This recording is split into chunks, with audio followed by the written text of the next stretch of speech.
क्या आप सरकारी नौकरी की तैयारी कर रहे हैं या सरकारी नौकरी पाने के लिए स्ट्रगल कर रहे हैं? तो आप इसी वक्त हमारे यूट्यूब चैनल एमजेसी क्लासेस के साथ जुड़ जाइए और हमारे चैनल को सब्सक्राइब कीजिए और बेल आइकन को भी प्रेस कीजिए, क्योंकि आपको यहाँ daily national international current affairs, साथ ही साथ जनरल नॉलेज और हर लेटेस्ट एग्जाम्स के सारे नोटिफिकेशन मिलने वाले हैं। तो चलिए शुरू करते हैं आज के करेंट अफेयर। पहला क्वेश्चन है, एडीबी बैंक ने किसे भारत का कंट्री डायरेक्टर नियुक्त किया? उत्तर होगा टेको कोनिशी। टेको कोनिशी एशियाई विकास बैंक के वर्तमान कंट्री डायरेक्टर केनिची योकोयामा की जगह लेंगे। उनका कार्यकाल 2022 तक होगा। भारत एशियाई विकास बैंक का चौथा सबसे बड़ा शेयरधारक है। एशियाई विकास बैंक का स्थापना 19 दिसंबर सन 1966 में हुआ था। Question number second, Vodafone idea company ने किस नाम से 4G नेटवर्क लॉन्च किया? उत्तर होगा गीगानेट। आइडिया वोडाफोन कंपनी ने अपने नए ब्रांड नेम VI के नाम पर गीगानेट नामक 4G नेटवर्क लॉन्च किया है। इसमें नेटवर्क का उद्देश्य ग्राहकों के नुकसान को रोकना और प्रतिद्वंद्वी भारतीय एयरटेल रिलायंस के जियो इंटरनेट को टक्कर देना है। गीगानेट ने अपने यूजर्स को तेज डाउनलोड अपलोड और कम रुपये में रियल टाइम कनेक्टिविटी प्रदान करेगा। नेक्स्ट क्वेश्चन है, पेटीएम फर्स्ट गेम ने किस भारतीय क्रिकेटर को अपना ब्रांड एम्बेसडर बनाया? उत्तर होगा Sachin Tendulkar. Paytm first game ने वर्ष 2022 तक भारतीय क्रिकेटर का टाइटल भी आयोजक करने का समझौता किया है। Paytm first game cricket, kabaddi, football, basketball आदि खेल को प्रोत्साहित करता है। Paytm first game 197 communication limited का एक संयुक्त उद्यम है, जिसमें 80 मिलियन से अधिक उपयोगकर्ता जुड़े हुए हैं। बढ़ते हैं अगले क्वेश्चन में। अंतर्राष्ट्रीय ओजोन परत संरक्षण दिवस 2020 में इस वर्ष के लिए थीम क्या रखी गई है? उत्तर होगा ozone for life, 35 year of ozone layer protection. प्रत्येक वर्ष 16 सितंबर को वर्ल्ड ओजोन डे मनाया जाता है। इस दिन को मनाने का मकसद लोगों को ओजोन परत के प्रति जागरूक करना है। ओजोन परत ओजोन अणुओं की एक परत है जो धरती से ऊपर 10 से 50 किलोमीटर के बीच वायुमंडल में पाई जाती है। ओजोन परत पृथ्वी को सूर्य की हानिकारक अल्ट्रावायलेट किरणों से बचाने का काम करती है। ओजोन परत के बिना जीवन संकट में पड़ सकता है, क्योंकि अल्ट्रावायलेट किरणें अगर सीधा धरती पर पहुंच जाए तो ये मनुष्य, पेड़ पौधे और जानवरों के लिए बेहद ही खतरनाक हो सकती है। अल्ट्रावायलेट किरणों से इंसानों में कैंसर जैसे बेहद ही खतरनाक बीमारी होती है। ऐसे में ओजोन परत की संरक्षण बेहद ही महत्वपूर्ण है। नेक्स्ट क्वेश्चन है, किस देश में आयोजित होने वाले BWF थॉमस और उबर कप 2020 को स्थगित कर दिया गया है? उत्तर होगा डेनमार्क। डेनमार्क में 3 से 11 अक्टूबर 2020 में आयोजित होने वाले थॉमस कप और उबेर कप को वर्ष 2021 के लिए स्थगित कर दिया गया है।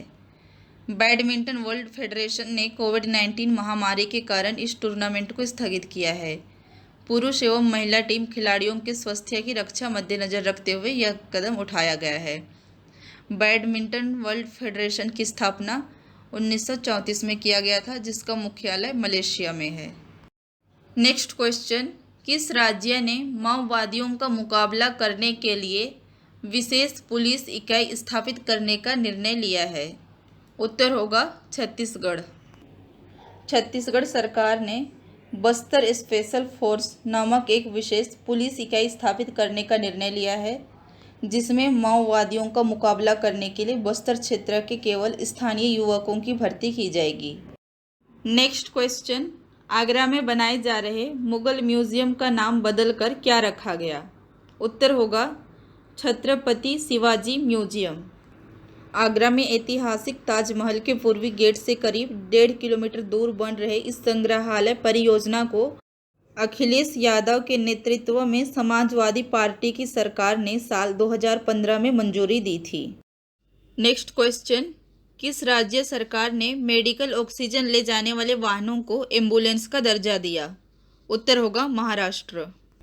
महाराष्ट्र सरकार ने आदेश दिया है कि मेडिकल के इस्तेमाल के लिए ऑक्सीजन ले जाने वाले वाहनों को 1 साल तक एम्बुलेंस की तरह माना जाएगा और तब तक इन वाहनों को वैसे ही प्राथमिकता दी जाएगी जैसे एम्बुलेंस को दी जाती है।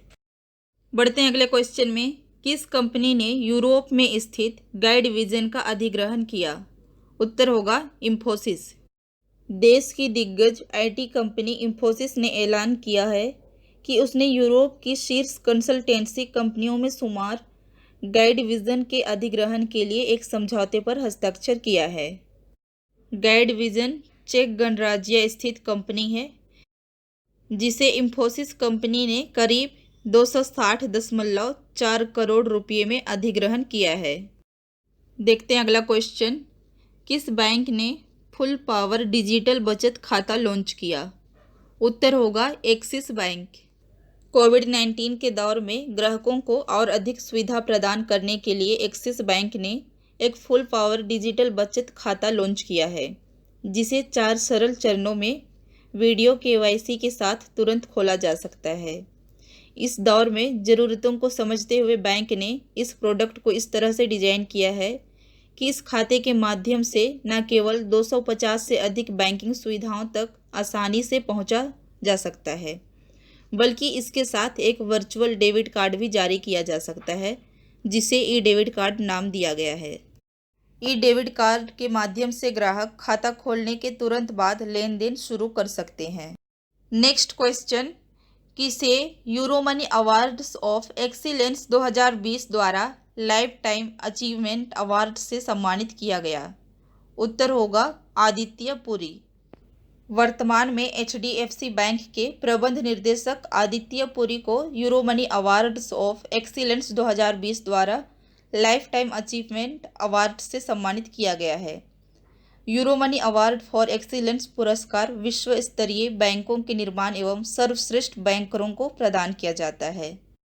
यूरोमनी अवार्ड्स फॉर एक्सीलेंस पुरस्कार की शुरुआत वैश्विक बैंकिंग उद्योग के द्वारा 1992 में की गई थी। Next question.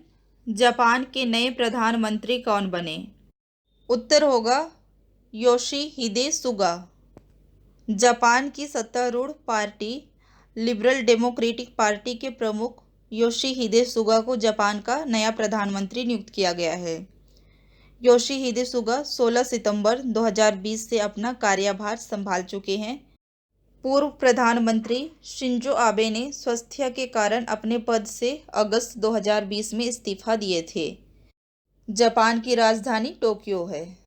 यहाँ से एक जनरल नॉलेज में बहुत ही महत्वपूर्ण क्वेश्चन बनते हैं कि जापान को उगते हुए सूरज का देश कहा जाता है। नेक्स्ट क्वेश्चन है, फेसबुक के नए वैश्विक व्यापार समूह के निर्देशक के रूप में किसे नियुक्त किया गया? उत्तर होगा अरुण श्रीनिवास। चलिए देखते हैं अगला क्वेश्चन। विश्व बैंक के कार्यकारी निर्देशक पद पर किसे नियुक्त किया गया? उत्तर होगा राजेश खुल्लर। राजेश खुल्लर सन 1988 बैच के आईएएस अधिकारी हैं। वर्तमान में हरियाणा के मुख्यमंत्री मनोहर लाल खट्टर के प्रधान सचिव के रूप में कार्यरत हैं। वह विश्व बैंक समूह के 25वें कार्यकारी निर्देशक बने हैं। वे विश्व बैंक में भारत, बांग्लादेश, भूटान और श्रीलंका का प्रतिनिधित्व करेंगे। Next question. चीन को मात देकर कौन सा देश संयुक्त राष्ट्र के इकोसोक निकाय का सदस्य बना? उत्तर होगा भारत। भारत आर्थिक एवं सामाजिक परिषद के महिलाओं की स्थिति पर काम करने वाले निकाय यूनाइटेड नेशन कमीशन द्वारा ऑन स्टेट ऑफ वुमेन का सदस्य चुना गया है। भारत अगले 4 वर्षों यानी 2025 तक संयुक्त राष्ट्र के इकोसोक आयोग का सदस्य रहेगा। इस सीट के लिए भारत का मुकाबला चीन और अफगानिस्तान के बीच था, जिसमें भारत को अधिकतर सदस्यों का समर्थन मिला। नेक्स्ट क्वेश्चन है, खाद्य प्रसंस्करण मंत्री कौन बने? उत्तर होगा नरेंद्र सिंह तोमर। लोकसभा में गुरुवार को कृषि सुधार विधेयक पारित कर दिए गए हैं, लेकिन कृषि सुधार विधेयक के लोकसभा में ध्वनिमत से पारित होने के बाद हरसिमरत कौर बादल ने इसका विरोध करते हुए खाद्य प्रसंस्करण उद्योग मंत्री के पद से इस्तीफा दे दिया है। उनके इस्तीफा देने के बाद नरेंद्र सिंह तोमर को उनके मौजूदा विभाग के साथ साथ खाद्य प्रसंस्करण उद्योग मंत्रालय के प्रभार की जिम्मेदारी सौंपी गई है। चलिए देखते हैं अगला क्वेश्चन। संसद भवन निर्माण कार्य की बोली किसने जीती? उत्तर होगा टाटा समूह। दिल्ली में संसद भवन की इमारत बनाने का ठेका दिग्गज कंपनी टाटा को मिल सकता है। टाटा प्रोजेक्ट्स लिमिटेड ने संसद भवन बनाने के लिए 861.90 करोड़ रुपए की बोली लगाई है। इंजीनियरिंग कंपनी L&T लिमिटेड ने नया संसद भवन बनाने के लिए 865 करोड़ रुपए की बोली पेश की थी। टाटा प्रोजेक्ट्स लिमिटेड ने L1 बोली जीती है, ना कि यह अंतिम बोली है। इसका मतलब है कि उसे काम मिलने की संभावना अधिक है। नेक्स्ट क्वेश्चन है, ग्रेट लर्निंग प्लेटफॉर्म के नए ब्रांड एम्बेसडर कौन बने? उत्तर होगा Virat Kohli. Virat Kohli great learning company के नए अभियान पावर अहेड का नेतृत्व करेंगे। ग्रेट लर्निंग प्लेटफॉर्म का मुख्य उद्देश्य शिक्षा और कैरियर संबंधित मुद्दों पर बात करना और उनके लिए उच्च गुणवत्ता शिक्षा मुहैया करवाना है। अगला क्वेश्चन है, दुनिया के सबसे अमीर फुटबॉलर कौन बने? उत्तर होगा लियोनेल मेस्सी। फोर्ब्स के अनुसार इस वर्ष की मेस्सी की कमाई 12.6 करोड़ डॉलर है, जिसमें से 9.2 करोड़ डॉलर उनका वेतन और 3.4 करोड़ डॉलर विज्ञापनों से उनकी कमाई है। और पुर्तगाल के क्रिस्टियानो रोनाल्डो 11.7 करोड़ डॉलर की कमाई के साथ दूसरे स्थान पर है। बढ़ते हैं अगले क्वेश्चन में। चौथे वैश्विक आयुर्वेद शिखर सम्मेलन का उद्घाटन किसने किया? उत्तर होगा उपराष्ट्रपति एम वेंकैया नायडू। उपराष्ट्रपति एम वेंकैया नायडू ने emerging opportunity for Ayurveda during pandemic के विषय पर वर्चुअली आयोजित वैश्विक शिखर सम्मेलन के 4वें संस्करण का उद्घाटन किया। इस शिखर सम्मेलन का उद्देश्य आयुर्वेद प्रतिरक्षा मॉडल को वैश्विक स्तर पर हेल्थ अस वन और इम्यूनिटी थ्रू आयुर्वेदा नाम के समाधान के रूप में प्रदर्शित करना है। बढ़ते हैं अगले क्वेश्चन में। किस कंपनी ने पहली कॉन्टेक्टलेस पेमेंट घड़ी लॉन्च किया? उत्तर होगा टाइटन। भारतीय स्टेट बैंक ऑफ इंडिया के साथ मिलकर टाइटन कंपनी ने भारत की पहली पेमेंट रहित टाइटन पे लॉन्च की है। टाइटन की टाइटन पे नामक घड़ी यूनो SBI द्वारा संचालित की जाएगी। SBI खाता के धारक टाइटन घड़ी का उपयोग भुगतान POS मशीन पर टाइप करके कर सकते हैं। टाइपी टेक्नोलॉजी ने नियर फील्ड कम्युनिकेशन चिप को टाइटन पे में लगाया है।